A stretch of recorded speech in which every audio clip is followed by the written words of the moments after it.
Muito bom dia para você, meu irmão, minha irmã. O evangelho de hoje está em Mateus 5, capítulo 5, dos versículos 27 ao 31. Nós estamos no Sermão do Monte, é um trecho aqui da passagem do Sermão do Monte, que em breve nós vamos estudar também no YouTube, no Aprendendo com a Bíblia, nossa sala de aula no YouTube. Então logo mais nós estaremos trabalhando pormenores todo esse ensinamento de Jesus aqui.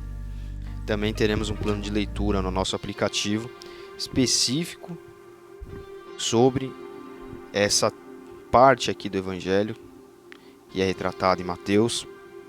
Tem aí mais ou menos 2 capítulos de duração, de tamanho aqui em Mateus.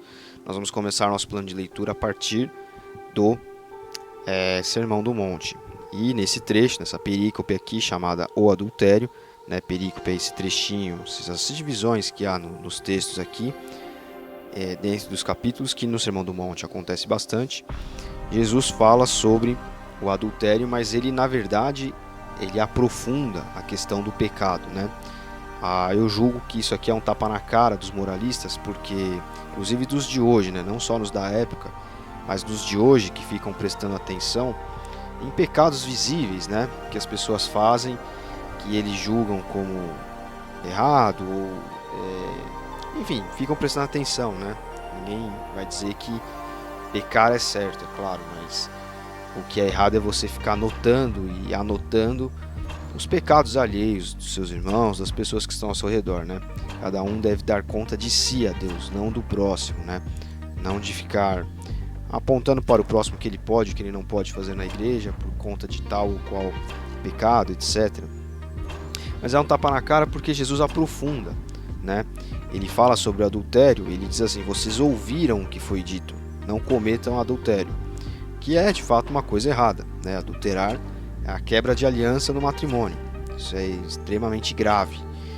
Mas Jesus aprofunda isso, ele fala não só o adultério é errado, mas você olhar para uma pessoa, e aqui ele usa o exemplo da mulher, mas é óbvio que isso vale para a mulher com relação ao homem, Você olhar para alguém com desejo de possuir aquela pessoa, de ter aquela pessoa fisicamente, carnalmente, já é um adultério no coração. Mas o que isso quer dizer?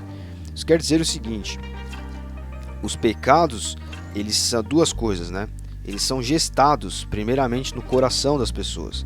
Então primeiro você olha para aquilo, você deseja aquilo, você quer aquilo, depois você trabalha, a sua mente trabalha para, de fato, aquilo acontecer. Isso vale para qualquer coisa, não é só para pecado, Quando nós traçamos planos, metas, é exatamente isso que nós estamos fazendo. Isso acontece com o que é certo e com o que é errado, O ladrão vai entrar numa casa, ele planeja aquele assalto, ele pensa por onde ele vai entrar, de que maneira ele vai fazer, etc. E depois ele vai e executa aquilo, E com relação ao pecado é a mesma coisa. Então primeiro ele está apontando para isso, Olha, o pecado ele não é o ato em si, mas ele já se inicia, ele há uma preparação anterior. Essa preparação já constitui o pecado, embora ele não tenha sido praticado em si. E segundo, que muito pior do que o ato, os pecados que são vistos,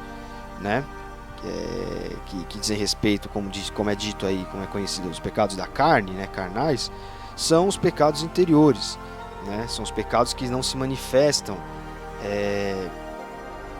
fisicamente, digamos assim, Como é beber alguma coisa, como é possuir uma pessoa, etc. Como é o adultério em si, Há os pecados que não se manifestam dessa forma, palpável, física, digamos assim, Que nós já até trabalhamos aqui nos evangelhos e em algumas aulas do Aprendendo com a Bíblia. Acho que o principal deles é o orgulho, O pecado original, o pecado do demônio, Nós sempre temos que nos lembrar disso.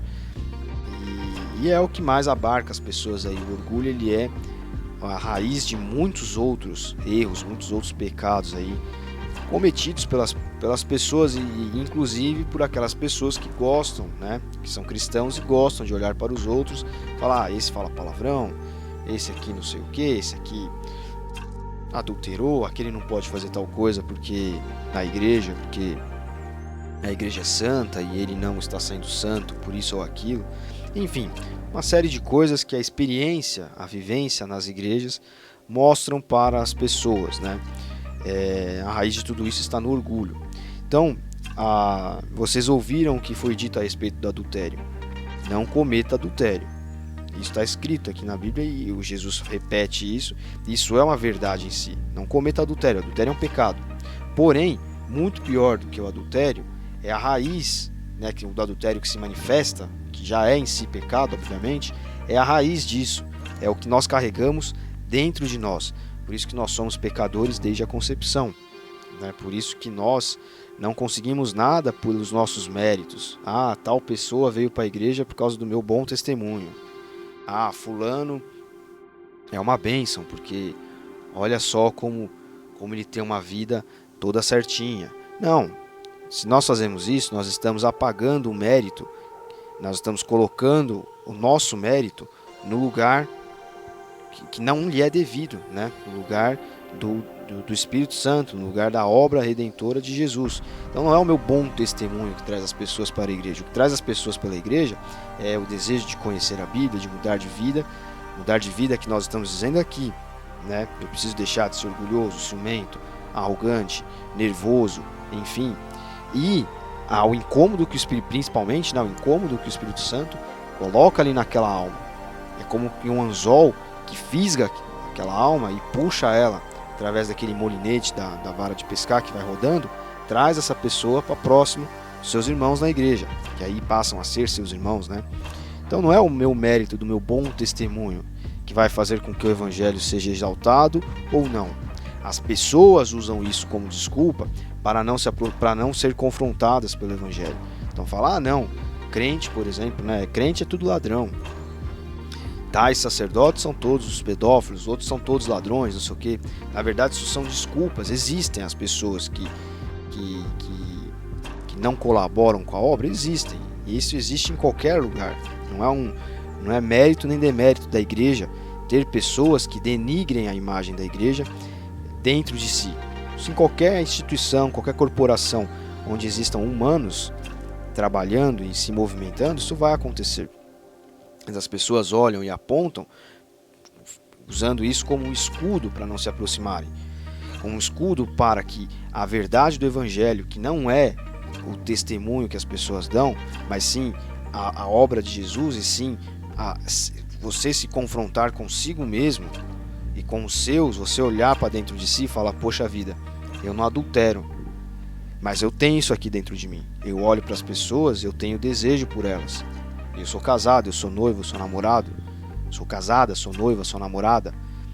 As pessoas olham para padres, pastores, etc., que falham, ou até membros comuns de igreja, apontando dedos para eles e falando, tá vendo? Isso aí é ser crente? Se isso aí é ser crente, então, você está dando esse testemunho que você está dando aí, está afastando as pessoas, não sei o quê. Na verdade, isso é um escudo usado para que a pessoa não se confronte com isso aqui, com o evangelho em si.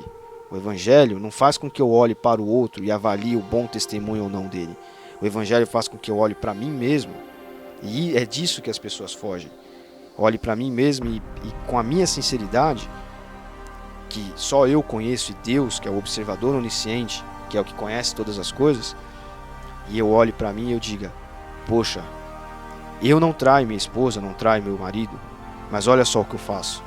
Realmente eu olho para as pessoas na rua, para alguém que eu trabalho, para alguém que eu estudo junto, não sei, e eu tenho esse desejo por essa pessoa. E é disso que as pessoas fogem. As pessoas não, o evangelho nos desnuda para nós mesmos.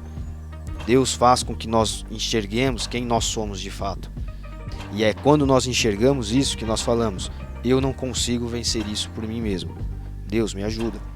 Jesus trabalha na minha vida. Então, esse versículo aqui, essa perícope pequenina, ela nos traz muito a respeito do que é da simplicidade do evangelho e da necessidade que nós temos de fazer o nosso autoexame, de termos os nossos momentos a sós com Deus todos os dias e olharmos para quem nós devemos olhar. Primeiro, para nós mesmos. Fazer o nosso autoexame, sermos sinceros conosco. Porque se eu não sou sincero comigo mesmo, eu não vou conseguir ser sincero com mais ninguém.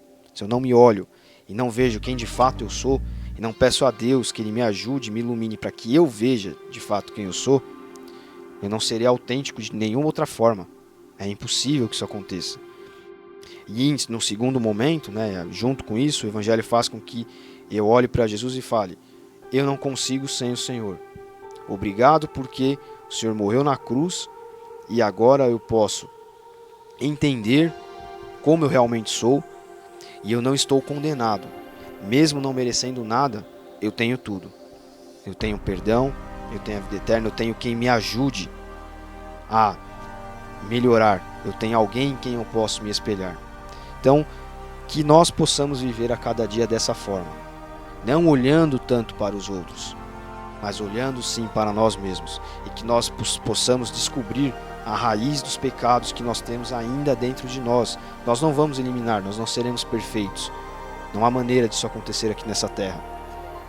Mas, mesmo na nossa imperfeição, no nosso processo de santificação, nós sabemos que vamos errar em alguns momentos, né? Vamos acertar em alguns momentos, vamos errar em muitos outros, mas teremos sempre Jesus nos perdoando e nos dando a mão e falando: amigo, levanta e anda, prossiga a caminhada, como ele fez com o homem aleijado que tinha sua cama.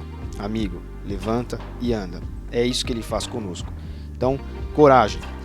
Vamos começar a viver a simplicidade do Evangelho, como um corpo fraterno, olhando para as pessoas com o olhar de Cristo, não com o olhar de quem julga, porque tem um testemunho, porque deixou de dar testemunho, porque é melhor, porque é pior. Porque o Evangelho nos torna todos iguais. Deus abençoe você. Até amanhã.